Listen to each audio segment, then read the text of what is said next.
بسم اللہ الرحمن الرحیم۔ میرے قدم رخ سے گئے۔ سینکڑوں لوگوں میں سے وہ ایک چہرہ میری نگاہوں کے محور میں سما گیا۔ عجیب سی کیفیت لیے دل میں میرا وجود کسی انجانی قوت سے اس کی طرف بڑھتا چلا گیا۔ راستے میں بہت سے لوگ مجھ سے ٹکرائے، مگر میری نگاہیں ہوش و خرد اس چہرے کا طواف کر رہی تھی۔ میں اس کے قریب آ کر بیٹھ گیا اور ایسے دیکھنے لگا کہ یہ کسی اور ہی دنیا کی مخلوق ہے۔ کچھ عرصہ پہلے اجمیر شریف جانے کا اتفاق ہوا۔ بزرگان دین کے مزاروں پر جا کر ایک عجیب سا سکون قلب ملتا ہے۔ وہ میرے ساتھ بیٹھی دودھیا ہاتھوں کا کشکول بنائے اپنے رب سے کچھ مانگ رہی تھی۔ اس کی آنکھوں سے بہتے آنسو بمثل الماس چمک رہے تھے۔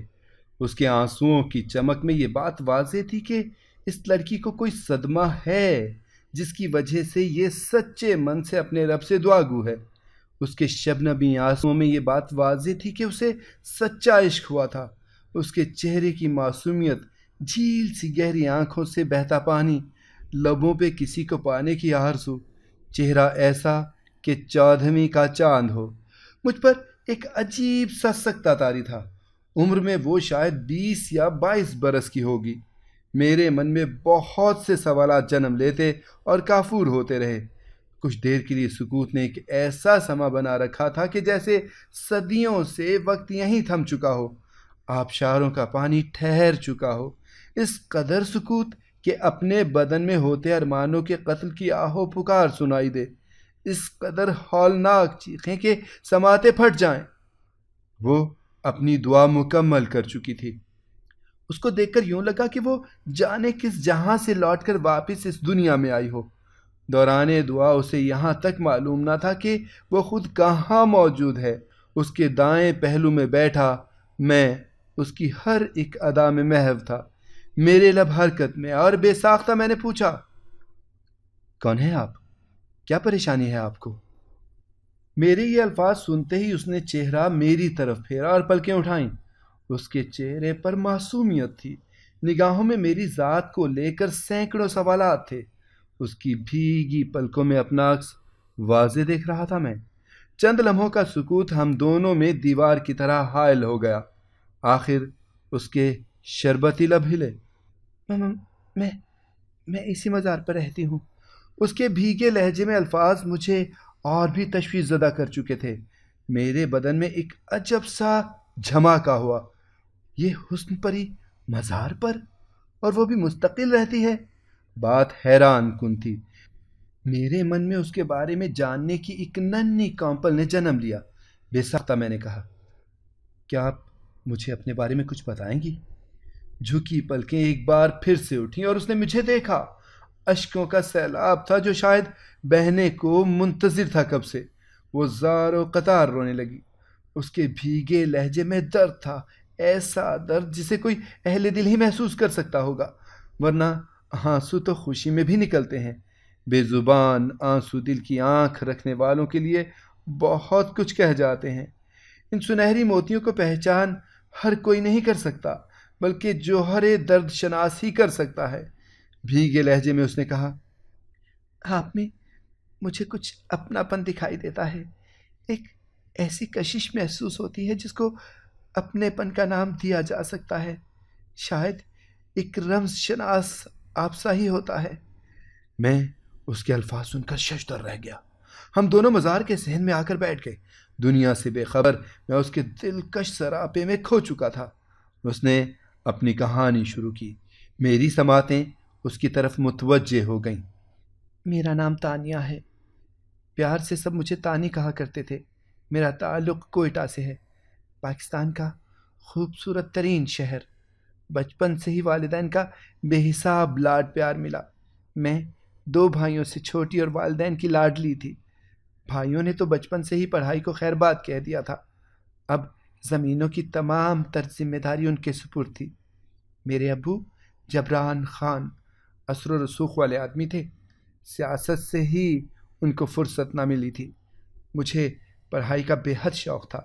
ابو کے دل میں یہ افسوس گھر کر چکا تھا کہ ان کے بیٹے پڑھائی سے کنارہ کشی اختیار کر چکے ہیں۔ اب ابو کو مجھ سے ہی سب امیدیں وابستہ تھیں۔ وہ مجھے ڈاکٹر بنانا چاہتے تھے۔ میری بھی شاید یہی ننھی سی خواہش تھی جسے پروان چڑھانے میں ابو نے میرا بہت ساتھ دیا۔ ابتدائی تعلیم مکمل کرنے کے بعد مجھے ہائی اسکول میں داخل کروا دیا گیا۔ میری ذہانت اور تعلیمی قابلیت سے ابو بہت مطمئن تھے۔ وہ مجھے ہر رزلٹ میں اول آنے پر انعام اور ڈھیروں دعائیں بھی دیتے ہوتے تھے۔ ڈاکٹر بننے کا خواب دن بدن مجھ میں کروٹیں بدلتا رہا۔ ایک ننھا پودا رفتہ رفتہ جڑیں مضبوط کرتے ہوئے شجر بن رہا تھا۔ دل لگا کر پڑھائی کرتی تھی۔ میرے بھائی میری تعلیم کے خلاف تھے، لیکن ابو کی ڈانٹ کی وجہ سے وہ مجھ سے کوئی بات نہ کہہ پاتے، بس اندر ہی اندر بھڑکتے رہتے تھے۔ میٹرک میں اول پوزیشن پر مجھے ابو نے موبائل فون گفٹ لے کر دیا۔ میں بہت خوش تھی۔ ابو خوشی سے کہنے لگے، جاؤ بیٹا، بلندیوں کو چھو لو، چاند کو چھونے کا وقت آ چکا ہے۔ مجھے چاند کو چھونا تھا، مجھے بہت آگے تک جانا تھا۔ بچپن میں جب رات کو میں چاند سے بہت سی باتیں کرتی تب ابو آ کر مجھے کہتے تھے، بیٹا ایک دن تم بھی اس چاند کی طرح بلند مقام حاصل کرو گی اور اپنے باپ کا نام روشن کرو گی۔ آج وہ بہت خوش تھے۔ کالج میں داخلہ ہو گیا اور میں کالج جانے لگی۔ پہلے تو کالج وین ہی مجھے لے جاتی تھی، پھر ابو نے مجھے گاڑی خرید کر دے دی۔ اب میں گاڑی پر کالج جاتی تھی۔ وقت بے لگام گھوڑے کی طرح دوڑتا چلا گیا۔ ایف ایس سی کب ہوئی کچھ خبر نہ ہوئی۔ میرے ابو میری کامیابی پر بے حد خوش تھے۔ ایف ایس سی کرنے کے بعد اب ڈاکٹر بننے کا سپنا پورا ہونے والا تھا۔ انہی دنوں کالج کا ٹرپ تیار ہوا۔ ابو نے مجھے جانے کی اجازت بھی دے دی۔ ہمارا ٹرپ بہاولپور جانا تھا۔ میں اپنی دوستوں کے ساتھ تیار ہو گئی۔ بہاولپور پہنچے۔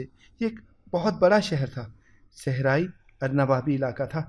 بہت سی مشہور جگہوں کی سیر کی۔ بہاولپور کے بارے میں پڑھ چکی تھی کہ قیام پاکستان میں اس شہر کا بڑا کردار ہے۔ ہم سب صحرا میں نکل گئے۔ گرم ہوا تھی اور ریت روئی کی طرح اڑتی ہوئی ہمارے چہروں کو چھوتی تھی۔ صحرائی علاقے میں گھومنے کا اپنا ہی مزہ ہے۔ میں اپنی سہیلیوں کے ساتھ چل رہی تھی کہ دور سے آتے ہوئے چند صحرائی جہاز اونٹ مجھے دکھائی دیے۔ میرا من ان کے پاس جانے کو مچل رہا تھا۔ وہ ہم سے کچھ ہی فاصلے پر تھے۔ میں نے آج تک حقیقت میں اونٹ نہیں دیکھے تھے نا، بس تصویریں ہی دیکھی تھی۔ میں دوڑ کر ان کے پاس چلی گئی۔ ایک لڑکا اونٹوں کے آگے چھری ہاتھ میں تھامے چل رہا تھا۔ اونٹوں پر سامان لدا ہوا تھا۔ ڈھلتی شام میں اونٹوں کے چلنے کا منظر میری نگاہوں کو بے حد بھایا۔ بے ساختہ سی مسکراہٹ نے میرے لبوں پہ قبضہ جما لیا۔ میں خوشی سے مچلنے لگی۔ اس لڑکے سے میں نے نام پوچھا۔ شاید مجھے دیکھ کر وہ چونک سا گیا۔ دکھنے میں تو بنجارا لگتا تھا۔ اس نے اپنا نام ابراہیم بتایا۔ میرے پوچھنے پر اس نے بتایا کہ وہ فی الحال اسی صحرا میں رہتا ہے۔ جانے کب وہ یہاں سے چلا جائے کچھ معلوم نہیں۔ اپنی سہیلیوں اور اساتذہ کے بلانے پر مجھے واپس گروپ میں لوٹنا پڑا۔ ہماری بات ادھوری رہ گئی تھی۔ اس کی میٹھی میٹھی بولی میرے کانوں میں دیر تک رس کھولتی رہی۔ شاید مجھے پہلی ہی نظر میں وہ پسند آ گیا تھا۔ رات کے کھانے کی تیاری شروع تھی۔ کیمپ میں لوٹتے ہی یہ معلوم ہوا کہ کھانا کھا کر واپس چلنا ہے۔ میری بات ادھوری رہ گئی تھی۔ اس بات کو لے کر میرے دل میں بہت سے سوال تھے۔ وہ کون تھا؟ دکھنے میں تو شہزادہ سا لگتا تھا، مگر لباس میں فقیری تھی۔ مگر یہ اونٹ اور اس کی زندگی کچھ عجیب سی بات لگی تھی۔ اس کو اس حال میں نہیں ہونا چاہیے تھا۔ وہ تو شہزادہ ہے، شہزادے اس روپ میں تھوڑا ہی ہوتے ہیں۔ میں سوچوں میں ڈوبی اپنا بے جان بدن لے کر کوئٹہ واپس آ گئی۔ میری سوچوں کا محور وہی تھا۔ میرا دل، میرے خیالات سب وہیں رہ گئے تھے۔ چند دن بعد بے چینی حد سے بڑھنے لگی اور میں پھر سے واپس اپنی کار پر اکیلی وہاں چلی گئی۔ ابو سے زندگی میں پہلی بار میں نے جھوٹ بولا تھا کہ میں اپنی سہیلی کی شادی پر جا رہی ہوں۔ 3 دن تک لوٹوں گی۔ خیر سفر لمبا تھا۔ اس کی کشش میں کیسے طے ہوا خبر تک نہ ہوئی۔ اسی صحرا میں پہنچ کر میں چہار اطراف نظریں دوڑانے لگی۔ ہر طرف ریت ہی ریت نظر آ رہی تھی۔ مجھے مایوسی ہوئی، دل تڑپ اٹھا۔ مجھے تو صرف اس کا نام ہی معلوم تھا۔ وہ اس جگہ پر کہاں رہتا ہے کچھ خبر نہ تھی۔ مجھ پہ اضطراب کا موسم طاری تھا۔ مایوسی کے سیاہ بادل مجھ پر چھا گئے۔ بے جان بدن گاڑی کی ٹیک لگا کر دور تک خالی آنکھوں سے اسے تلاش کرتی رہی۔ اونٹ تھے اور نہ وہ شہزادہ۔ بے چینی، بے قراری حد سے بڑھ گئی تھی۔ کہتے ہیں عشق سچا ہو تو رب بھی اہل عشق کی مدد کرتا ہے۔ دور سے ریت توڑتی نظر آئی۔ میرے بدن میں خوشی کی ایک برقی لہر دوڑ گئی۔ بے ساختہ ہی میں اپنے رب کا شکر ادا کرنے لگی۔ وہ وہی تھا، میرا شہزادہ، میرے قلب و جاں کا مالک۔ مجھ سے انتظار نہ ہو سکا اور صحرا میں بنے راستے پہ میں گاڑی بھگاتی ہوئی اس کے پاس جا پہنچی۔ وہ دور سے آتی گاڑی کو دیکھ کر سست رفتار ہو گیا۔ گاڑی اس کے پاس جا کر روک لی۔ مجھے دیکھ کر وہ حیران ہوا۔ آپ یہاں اکیلی؟ اس کی حیرانگی کا کوئی ٹھکانہ تھا۔ میں مسکرانے لگی۔ ہاں، میں اکیلی، مگر اب نہیں، کیونکہ اب تم میرے ساتھ ہو۔ میں نے اسے اونٹ کی سواری کی فرمائش کی۔ اس نے مجھے اونٹ پر بٹھا لیا اور آہستہ آہستہ چلنے لگا۔ باتوں باتوں میں اس سے میں نے اس کے بارے میں سب کچھ پوچھ لیا۔ وہ در حقیقت بنجارہ نہیں تھا۔ باپ کے قتل کے بعد اس کے خاندان نے اس کی جائیداد پر قبضہ کر لیا۔ وہ اپنی ماں کو لے کر یہاں آ گیا تھا۔ یہ اونٹ اس کے والد کے تھے۔ وہ شوق سے انہیں پالا کرتے تھے۔ والد کی دشمنی میں قتل ہونے کے بعد ابراہیم کی والدہ نے یہ 10 اونٹ لے کر وہاں سے ہجرت کرنا ہی مناسب سمجھا تھا۔ اب ایک جگہ سے دوسری جگہ لوگوں کا سامان پہنچا کر اپنی روٹی روزی کما رہا تھا۔ دولت کا نشہ ہی کچھ ایسا ہوتا ہے کہ خونی رشتے داؤ پر لگ جاتے ہیں۔ ان کے ساتھ بھی یہی ہوا تھا۔ دولت کے پجاریوں نے رشتوں کی دیوار گرا دی تھی۔ اب بس وہ 2 افراد ہی بچے تھے جن کا گزر بسر اچھا ہو رہا تھا۔ اس کے چچا اس کے خون کے پیاسے تھے۔ اب یہاں بہت دور آ کر وہ محفوظ تھے۔ میں نے اس سے اپنے دل کا حال کہہ دیا۔ وہ میرے دل کی بات سن کر حیران رہ گیا۔ اب اکثر میں مہینے میں 2 بار یہاں آیا کرتی تھی۔ میں نے ابراہیم کو موبائل بھی لے کر دے دیا۔ اب ہم روز بہت سی باتیں کریں، اپنے مستقبل کی باتیں میں بے دھڑک اس سے شیئر کرتی تھی۔ ابراہیم بھی مجھ سے اظہار محبت کر چکا تھا۔ مجھے اونٹ کی سواری میں مزہ آتا۔ میں اس کے اونٹ پر بیٹھ جاتی اور وہ ساتھ ساتھ چلتا رہتا۔ ہم بہت سی باتیں کرتے اور سیر ہوتی رہتی۔ وقت بہتی ندیہ کی مانند بہتا رہا اور عشق کا پردہ اٹھ گیا۔ پھر مشہور کہاوت بھی ہے کہ عشق اور مشک چھپائے نہیں چھپتے۔ میرے بھائیوں کو مجھ پر شک ہو گیا کہ میں ہر بار 2 دن کے لیے کس کس کی شادی پہ جاتی ہوں۔ ابو سے انہیں ڈانٹ پڑی، مگر وہ دل ہی دل میں کچھ اور سوچ چکے تھے۔ فی الحال تو وہ خاموشی سے اٹھ کر چلے گئے۔ ابو نے مجھے تسلی دی اور کہا کہ ان کی باتوں کا برا نہ منایا کر، جھلے ہیں دونوں۔ کچھ دنوں بعد پھر میں نے ابراہیم کو ملنے جانا تھا۔ میرے بہانوں کا سلسلہ اب بڑھتا جا رہا تھا۔ میں ابو سے اجازت لے کر نکلی۔ مجھے خبر نہ ہوئی مگر کوئی میرا پیچھا کر رہا تھا، اور یہ کام میرے بھائیوں کے علاوہ کون کر سکتا تھا؟ انہوں نے میرے پیچھے اپنے کارندے لگا دیے۔ وہ پل پل کی خبر میرے بھائیوں تک پہنچاتے رہے۔ جہاں میں اور ابراہیم ملتے تھے وہ کچھ دور سے ہی میرے تعاقب میں رہتے۔ ان کی نظریں مجھ پر تھیں۔ ابراہیم نے مجھے اونٹ پر بٹھایا اور ہم صحرا کی سیر کرنے لگے۔ ہمیں معلوم نہیں تھا کہ کوئی ہمیں فالو کر رہا ہے۔ بھائیوں کے آدمیوں نے میری اونٹ پر بیٹھی تصویریں لے لیں، اور 2 دن کے بعد جب میں گھر پہنچی تو ایک قیامت بپا تھی۔ میں نے اپنے ابو کے اعتماد کو ٹھیس پہنچائی تھی۔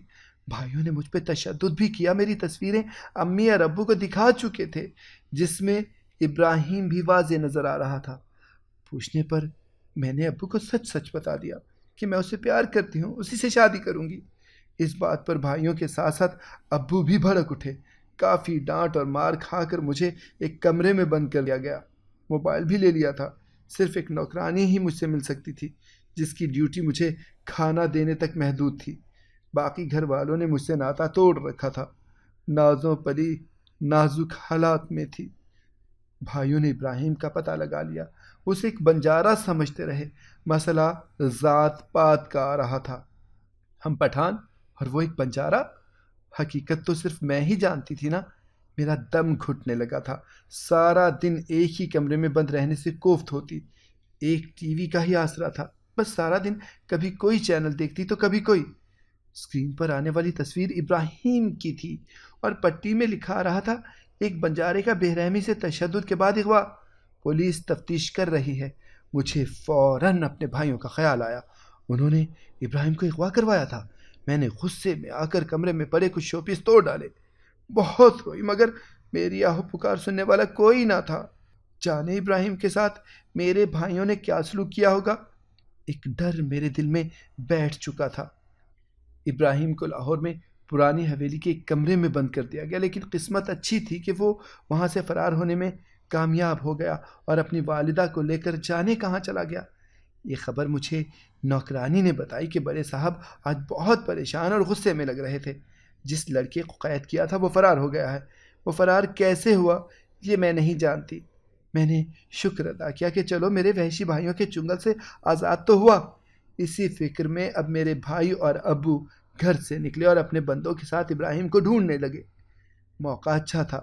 میں نے نوکرانی سے کہہ کر پلان بنایا۔ رات کو ہم دونوں وہاں سے فرار ہوئیں۔ نوکرانی نے ہی مجھے میرا موبائل، ATM کارڈز اور میرا پاسپورٹ لا کر دیا۔ ہم دونوں نے کراچی جانا تھا۔ میری ایک سہیلی کراچی میں حبیب بینک میں مینیجر تھی۔ ہم اس کے پاس چلی گئیں۔ سکینہ کا کوئی نہیں تھا۔ وہ کافی عرصے سے ہمارے گھر میں کام کرتی اور یہیں رہا کرتی تھی۔ اپنی سہیلی سے کہہ کر میں نے سکینہ کو کراچی میں کام دلوا دیا۔ بعد میں میری سہیلی نے اسے اپنے پاس رکھ لیا۔ عینی کا شوہر بہت اچھے انسان تھے۔ اس نے معلوم کیا کہ اب ابراہیم کہاں ہے۔ یہ تو معلوم نہ ہو سکا مگر یہ بات معلوم ہو گئی کہ وہ اپنی ماں سمیت غائب ہو چکا ہے۔ اس کے گھر گیا۔ گھر کیا تھا؟ ایک جھونپڑی ہی تھی۔ ابراہیم کے گھر کا پتہ میں نے بتایا تھا۔ یہ خبر پا کر میں پرسکون سی ہو گئی، لیکن دل میں کسک سی تھی۔ کاش میں ابراہیم سے مل سکوں۔ ہمیں یہاں بھی خطرہ تھا، خاص طور پر مجھے زیادہ خطرہ تھا۔ سکینہ تو گھر میں رہا کرتی تھی، میں گھر سے باہر نکلتی تھی، کبھی عینی کے ساتھ بینک چلی جاتی اور کبھی بازار۔ ایک دن عینی نے میری یہ مشکل بھی آسان کر دی۔ میری خالہ انڈیا میں رہتی ہے، تم وہاں چلی جاؤ۔ عینی نے مجھے کہا۔ سلیمان بھائی عینی کے شوہر، انہوں نے کاغذی کارروائی مکمل کروائی اور میں انڈیا روانہ ہو گئی۔ جتنے دن یہاں رہی ابراہیم کی تلاش جاری رکھی۔ ابراہیم کا تو نمبر بھی بند جا رہا تھا۔ عینی کی خالہ نے شروع میں تو مجھے اپنی بیٹیوں جیسے سمجھا اور پیار بھی دیا۔ مجھے کھانا پکانا نہیں آتا تھا نا، یہاں تک کہ کچن کے سب کام میرے لیے نئے تھے۔ باقی کاموں میں خالہ کا ہاتھ بٹاتی تھی۔ پھر جانے کیا ہوا، خالہ کا رویہ مجھ سے بدلنے لگا۔ عینی نے مجھ سے رابطہ ختم کر لیا تھا۔ اس کی خالہ نے پتہ نہیں اسے میرے بارے میں کیا بتایا تھا۔ جب خالہ کا رویہ وحشیانہ ہو گیا تو میں ان کا گھر چھوڑ کر یہاں اجمیر شریف آ گئی اور اب 3 سال سے یہیں اس مزار پہ رہتی ہوں۔ ابراہیم کو، اپنے والدین کو بہت یاد کرتی ہوں۔ ان کی یاد بہت ستاتی ہے تو جی بھر کے رو لیتی ہوں۔ اس کے علاوہ بس اب صرف اور صرف اپنے رب کو ہی یاد کرتی ہوں۔ اس امید پہ زندہ ہوں کہ شاید وہ دن آئے کہ ابراہیم مجھے لینے آئے۔ اس کا لہجہ غمگین ہو گیا۔ میں نے اس کے آنسو صاف کیے اور اس کو تسلی دی۔ دیکھو تانیہ، یہ زمانہ بہت ظالم ہے۔ عشق ذات پات رنگ ڈھنگ نہیں دیکھتا، مگر یہ زمانہ تو اپنی انا کو سر پہ چڑھا کے رکھتا ہے نا۔ ہر کوئی اپنی ناک اونچی ہی رکھنا چاہتا ہے۔ تم نے بتایا وہ ذات کا بٹ تھا، یعنی ابراہیم بٹ۔ اگر میں تمہیں اس سے ملوا دوں تو تم خوش ہو جاؤ گی نا، اور تمہاری یہ کٹھن زندگی سہل ہو جائے گی۔ وہ میری بات پہ حیران ہوئی اور مچل اٹھی، ایسے جیسے کوئی چھوٹا بچہ رو کر اپنی من پسند چیز پانے کے لیے تڑپتا ہے۔ میں نے تانیہ کو یقین دلایا اور اس سے ابراہیم کی تصویر مانگی۔ اس کے پاس تصویر تو نہ تھی، مگر اس نے جواب بہت اچھا دیا۔ کہنے لگی، محبوب تو دل میں بستے ہیں، تصویریں نہ بھی ہوں تو ان کا چہرہ ہر وقت نگاہوں میں رہتا ہے۔ اس کی بات نے مجھے لاجواب کر دیا تھا۔ ابراہیم بٹ کا تعلق کشمیر سے تھا۔ وہ میرا اچھا دوست تھا۔ جب سے اس کے والد کا قتل ہوا تھا مجھ سے رابطہ نہیں ہوا تھا۔ میں کبھی کبھی اسے بہت یاد کیا کرتا تھا۔ اب خیال آیا کہ شاید اس کی تصویر میری فرینڈز فوٹو البم میں موجود ہو۔ یہ خیال آتے ہی میں نے موبائل نکالا اور البم چیک کرنے لگا۔ کرم ایسا ہوا کہ اس کی تصویر میرے پاس موبائل میں موجود تھی۔ میں نے وہ تصویر تانیہ کو دکھائی، وہ چونک اٹھی۔ ہاں یہی ہے میرا شہزادہ، آپ کیسے جانتے ہیں اسے؟ وہ بے چینی میں پوچھنے لگی۔ اب تو ابراہیم کو ڈھونڈنا اور بھی ضروری ہو چکا تھا۔ 2 دیوانے مل جاتے تو مجھے بھی قرار آتا۔ ابراہیم بچپن میں کہا کرتا تھا، مجھے اس پری سے پیار ہوگا جس کی آنکھیں نیلی اور جھیل سی گہری ہوں گی، اس کی زلفیں گھنی اور لبوں پر ایک مسکراہٹ اور معصومیت ٹھہری ہوگی۔ آج اس کی کہی بات مجھے بے حد یاد آئی۔ سچ میں اس وقت قبولیت کا وقت تھا۔ ابراہیم کو چاہنے والی تانیہ بالکل اس کے خوابوں کی شہزادی جیسی تھی۔ اب ابراہیم کو ڈھونڈنا لازمی ہو گیا تھا، مگر کیسے تلاش کیا جائے؟ میں گہری سوچوں کی وادی میں غوطہ زن ہو گیا۔ تانیہ مجھے تکے جا رہی تھی، جیسے وہ میرے جواب کی منتظر ہو۔ ابراہیم، عمران اور میں بچپن سے کلاس فیلو رہے تھے۔ اب ایک عمران ہی ایسا شخص تھا جو ابراہیم کا کھوج لگا سکتا تھا۔ میں نے عمران کو فون لگایا اور ابراہیم کو ڈھونڈنے کی ذمہ داری اسے سونپ دی۔ میں کچھ دن مزار پہ ہی رک گیا۔ جب تک ابراہیم کا سراغ نہ مل پایا، میں نے گھر واپسی کا پروگرام ترک کر دیا۔ عمران CID آفیسر تھا، اس نے ابراہیم کا سراغ لگا ہی لیا۔ 3 دن بعد عمران کی کال آئی اور اس نے خوشخبری دی، ابراہیم مل گیا ہے۔ اس کے آنسو بہنے لگے۔ وہ فیصل آباد کے گاؤں میں رہتا ہے اور ایک ذمہ دار کے ہاں مزارے کے طور پر کام کرتا ہے۔ وہ اکیلا ہے، اس کی ماں اس جہان سے پردہ کر چکی ہے۔ میں نے سب کچھ تانیہ کو بتایا تو وہ خوشی سے مچلنے لگی۔ اس کی خوشی دیدنی تھی۔ اس کو دیکھ کر میں حیران تھا۔ کیا عشق ایسا ہی ہوتا ہے؟ مجھے عشق کے رموز کا کیا پتا؟ شاید اس سچے اور پاک جذبے کو نہ سمجھ سکوں، کیونکہ مجھے آج تک پیار ہوا ہی نہ تھا۔ وہ ایک لڑکی نے میرے سب جذبات، احساسات بیدار کر دیے تھے۔ ایک طویل عرصے بعد آج پھر سے تانیہ کو دیکھ کر مجھے اپنا عشق یاد آ گیا تھا، جسے بڑی مشکل سے بھلایا تھا، اور بس یہی دل کو کہہ کر سمجھایا تھا کہ مجھے عشق ہوا ہی نہیں تھا۔ تانیہ کو لے کر میں انڈیا سے واپس پاکستان آ گیا۔ کاغذی کارروائی میں کچھ دیر ہوئی اور 10ویں دن ہم پاکستان آ گئے۔ عمران کے ساتھ ہم فیصل آباد پہنچ کر مطلوبہ جگہ پر پہنچ گئے۔ ابراہیم زمینوں پر بیٹھا دوپہر کا کھانا کھا رہا تھا۔ ہم تینوں کو یوں اچانک دیکھ کر حیران و ششدر رہ گیا۔ اس کے نوالے اٹک ہی گئے تھے۔ اس کی آنکھیں حیرت زدہ تھیں۔ محو حیرت چند لمحے ہمیں تکتا رہا۔ یقینی بے یقینی کی کیفیت میں اس کی خوشی دیدنی تھی۔ آج 2 سچے عاشقوں کا ملن ہو گیا تھا۔ آج زمین پر تو کیا، افق پر بھی بسنے والی مخلوق مسکرا رہی تھی۔ دونوں عاشقوں کو عنبر تک رہا تھا اور رب کی رحمتوں کی برسات ہو رہی تھی۔ میں اور عمران بھی ابراہیم کو مل کر بہت خوش ہوئے۔ میں نے دونوں کو ساتھ لیا اور گھر لوٹ آیا۔ دبئی میں میرے بہت سے دوست رہتے تھے۔ میں نے ابراہیم اور تانیہ کا نکاح کروا کے انہیں دبئی بھیج دیا۔ وہ دونوں میرے بہت مشکور تھے اور میں اپنے رب کا شکر گزار تھا کہ اس نے مجھ سے وہ کام کروایا جو میری آخرت سنوار دے گا۔ سچا عشق رب کی بہت بڑی نعمت ہے، اور یہ رحمتوں کی ہی برسات ہے کہ عشق زادوں کا ملن ہو جاتا ہے۔ میں بہت خوش تھا۔ اللہ تعالیٰ نے مجھے 2 عاشقوں کو ملانے کا وسیلہ بنایا تھا۔ ابراہیم کو فیکٹری میں نوکری مل گئی اور وہ تانیہ کے ساتھ دبئی کی فضاؤں میں ہنسی خوشی زندگی بسر کر رہے ہیں۔ جب کبھی مجھ سے رابطہ ہوتا ہے تو اچھے لفظوں میں یاد کرتے ہیں اور اپنا محسن مانتے ہیں۔ دونوں عشق زادے تو مل گئے، لیکن میرے ماضی کو ایک بار پھر سے تازہ کر گئے، جسے بھلانے میں شاید صدیاں لگیں۔ اگر آپ کو ہماری کہانی پسند آئی ہے تو اسے لائک کریں، شیئر کریں اور ہمارے چینل کو سبسکرائب کریں۔ اگلی کہانی تک کے لیے اجازت دیجیے۔ اللہ حافظ۔